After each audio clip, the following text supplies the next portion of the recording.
मारो मारो की आवाज उस काली गहरी रात के सन्नाटे को चीरती हुई पूरी वादी में गूंज रही थी। कोई लाठी लेकर, कोई कुल्हाड़ी लेकर, जिसके जो हाथ लगा वह उस काली नदी की ओर दौड़ पड़ा। अभी अंधेरा होते ही गांव वालों को किसी ने बताया कि काली नदी पार कर रहे दो आदमियों पर हमला हुआ है। गांव वाले बेतहाशा भागते हुए नदी के किनारे पहुंचे तो क्या देखते हैं, खून में लथपथ दो लाशें किनारे पर पड़ी हैं। देखने पर पता लगा कि दोनों की मौत पानी में डूबने से हुई, बाद में किसी ने इन लाशों को काटा है। पूरे गांव में सनसनी फैल गई। गांव के मुखिया ठाकुर जगन्नाथ जी आगे आए और बोले, जब हमने फैसला किया था कि रात के समय कोई नदी के रास्ते नहीं जाएगा तो ये सब कैसे हो गया? चौकीदार कहाँ मर गया? तभी पीछे खड़ा चौकीदार कांपता हुआ आगे आया।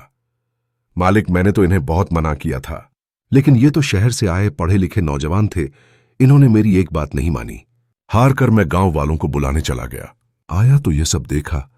आपको यकीन न हो तो गांव वालों से पूछ लो। जमींदार जगन्नाथ जी बोले, तुझे इसीलिए तो नौकरी पर रखा है कि किसी को नदी में न उतरने दे। हमें पता है काली नदी का भूत किसी को परेशान नहीं करता। जब कोई नदी में जाता है तो वह उसे मार देता है। ऐसे में इस चौकीदार का क्या फायदा? अब पुलिस आएगी, 10 सवाल करेगी। उसी समय पुलिस को सूचना दी गई। कुछ ही देर में पुलिस वहां पहुंच गई। लाशों को अपने कब्जे में लेकर पोस्टमार्टम के लिए भेज दिया। काफी लोगों से पूछताछ की गई, लेकिन किसी को कुछ भी पता नहीं था। कुछ ही दिनों में गांव वाले सामान्य हो गए। उसी गांव में एक 25 साल का नौजवान जिसका नाम नीरज था, वह एक दिन अपने दोस्त दीपक के साथ नदी के किनारे एक पेड़ के नीचे बैठा था। नीरज बोला, यार ये भूत का क्या चक्कर है? इस भूत के चक्कर में हम कभी नदी में नहीं जा पाते। नदी के उस पार देखो कितने सुंदर नजारे हैं। उस पार एक मंदिर भी है। अगर किसी तरह इस भूत से छुटकारा मिल जाए तो कितना मजा आए। बेहते तायरी यही श्री काकाए। यह सुनकर दीपक बोला, भाई यही तो समस्या है इस नदी की, जो भी इस नदी के जल में पैर रखता है मारा जाता है। क्या बातें हैं। नीरज उस पार जाना चाहता था। उसने अपने दोस्त से कहा, क्यों ना हम पता लगाएं कि आखिर यह भूत सबको क्यों मार रहा है। यह सुनकर दीपक बोला, इसका जवाब तो गांव के कोई बुजुर्ग ही दे सकते हैं। गांव में सबसे ज्यादा उम्र के तो केवल पुष्पा के दादाजी हैं। चलो उनके पास चलते हैं। दोनों उनके पास पहुंच जाते हैं। उनकी बात सुनकर दादाजी संभल कर बैठ जाते हैं। वो अपनी पोती पुष्पा से कहते हैं, बेटी तू बाहर जाकर खेल, मुझे इन दोनों से कुछ जरूरी बात करनी है। वो उसके जाने के बाद दादाजी कहना शुरू करते हैं, बात यह है, बच्ची है, डर जाएगी। तुम जो पूछ रहे हो वो मैं तुम्हें बता देता हूं, लेकिन नदी में जाने की कभी कोशिश मत करना, क्योंकि जो भी नदी में गया वह वापस नहीं आया।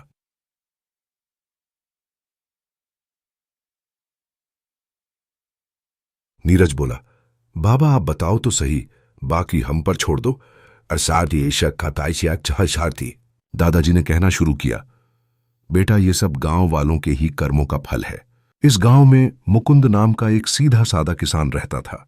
दिन भर खेत में मजदूरी करता था। उसका अपना खेत नहीं था।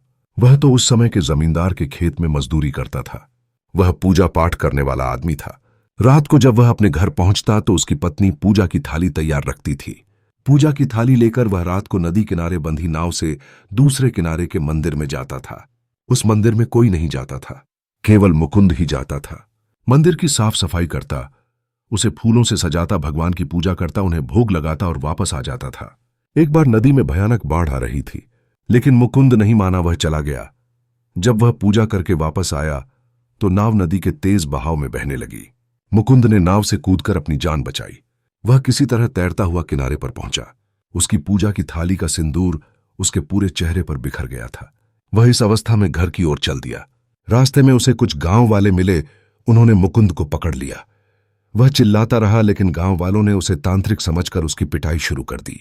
उसकी शक्ल कोई पहचान न सके और इतने शोर में उसकी आवाज किसी ने न सुनी।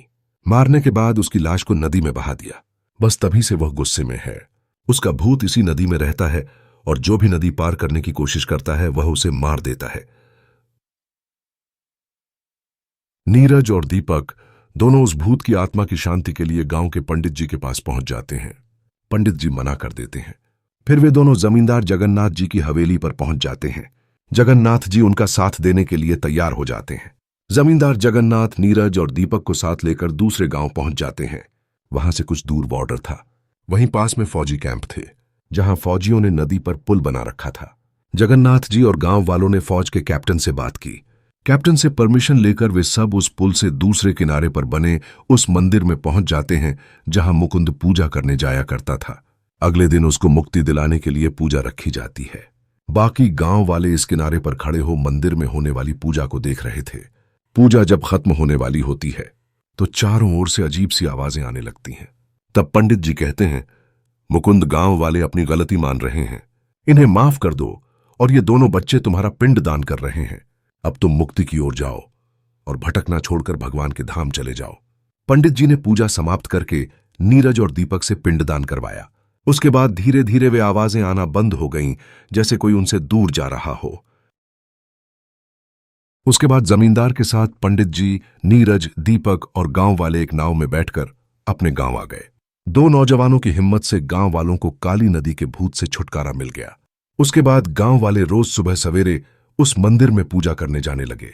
जमींदार ने गांव वालों के साथ मिलकर उस नदी पर एक कच्चा सा पुल बना दिया, जिससे लोग उस मंदिर में जा सकें। शेष आगे।